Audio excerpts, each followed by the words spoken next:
தான C. Joseph Vijay எனும் நான்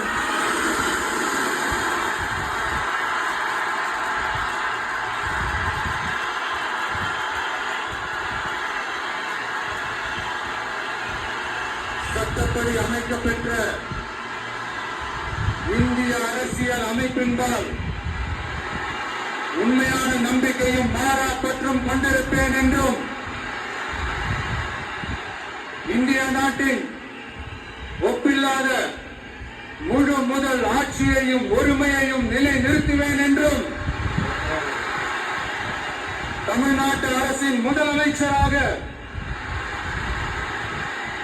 உண்மையாகவும் உளச்சான்றின்படியும் என் கடமைகளை நிறைவேற்றுவேன் என்றும் அரசியல் அமைப்பிற்கும் சட்டத்திற்கும் இணங்க அச்சமும் ஒருதலை சார்பும் இன்றி